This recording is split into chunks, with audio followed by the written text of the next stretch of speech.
अस्सलाम वालेकुम viewers. Video शुरू करने से पहले वीडियो को लाइक और चैनल को सब्सक्राइब जरूर कर लें, शुक्रिया। ये तकरीबन 1957 की बात है कि फ्रांस में कहीं एक रिहायशी इमारत की नुक्कड़ में तुर्की के एक 50 साल बूढ़े आदमी ने छोटी सी दुकान बना रखी थी। इर्द गिर्द के लोग इस बूढ़े को अंकल इब्राहिम के नाम से जानते और पुकारते थे।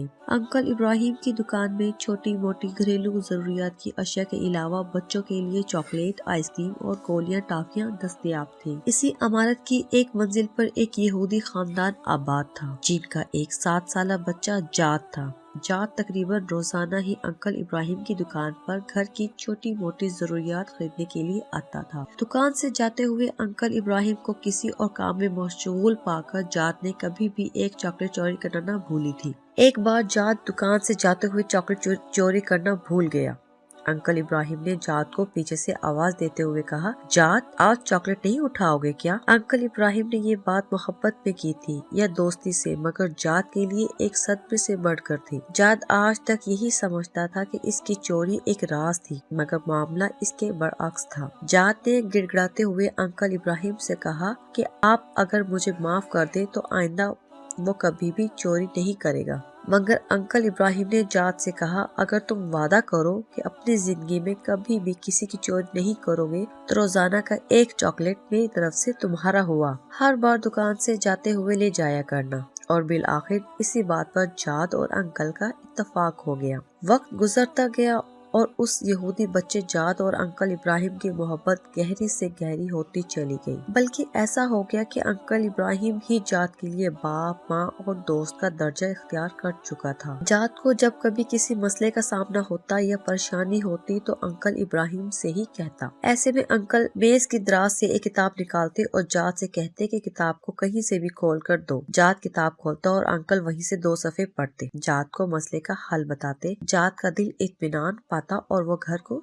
चला जाता। और इसी तरह एक के बाद एक करते 17 साल गुजर गए। 17 साल के बाद जब जाद 24 साल का एक नौजवान बना तो अंकल इब्राहिम भी इसी हिसाब से 67 साल के हो चुके थे। दाई अजल का बुलावा आया और अंकल इब्राहिम वफात पा गए। उन्होंने अपने बेटों के पास जाद के लिए एक संदूकची छोड़ी। उनकी वसीयत थी कि इसके मरने के बाद ये संदूकची इस यहूदी नौजवान जाद को तोहफा में दे दी जाए। जाद को जब अंकल के बेटों ने संदूकची दी और अपने वालिद के मरने का बताया तो जाद बहुत गमगीन हुआ, क्योंकि अंकल ही तो इसके गमगसार और मौन थे। जाद ने संदूकची खोलकर देखी तो अंदर वही किताब थी जिसे खोलकर वह अंकल को दिया करता था। जाद अंकल की निशानी घर में रखकर दूसरे कामों में मशगूल हो गया, मगर एक दिन उसे किसी परेशानी ने आ घेरा। आज अंकल होते तो वो उसे किताब खोलकर 2 सफ़े पढ़ते और मसले का हल सामने आ जाता। जाद के जहन में अंकल का ख्याल आया और उसके आंसू निकल आए। क्यों ना आज मैं खुद कोशिश करूं।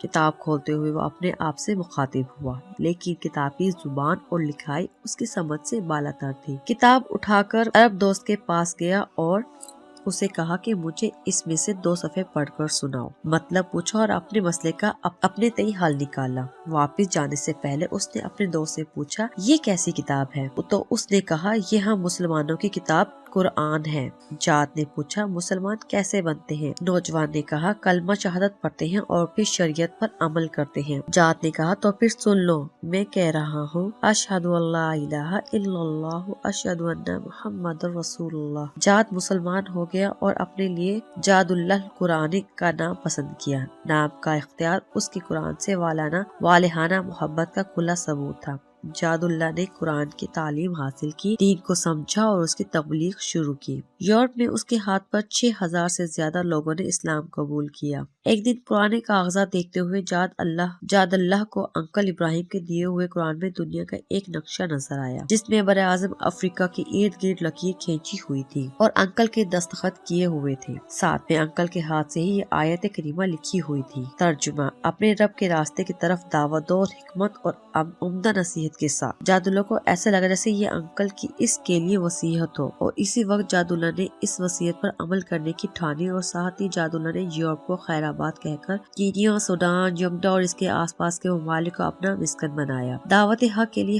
ہر مشکل اور پرخطر راستے پر چلنے سے نہ ہچکچایا، اور اللہ تعالیٰ نے اس کے ہاتھوں 60 لاکھ انسانوں کو دین اسلام کی روشنی سے نوازا۔ جادولہ نے افریقہ کی کٹن ماحول میں اپنی زندگی کے 30 سال گزار دیے۔ سن 2003 میں افریقہ میں پائی جانے والی بیماریوں میں گھر کر محض 53 سال کی عمر میں اپنے خالق کی حقیقی کو جام ملے۔ جادولہ کی محنت کے ثمرات ان کی وفات کے بعد بھی جاری رہے۔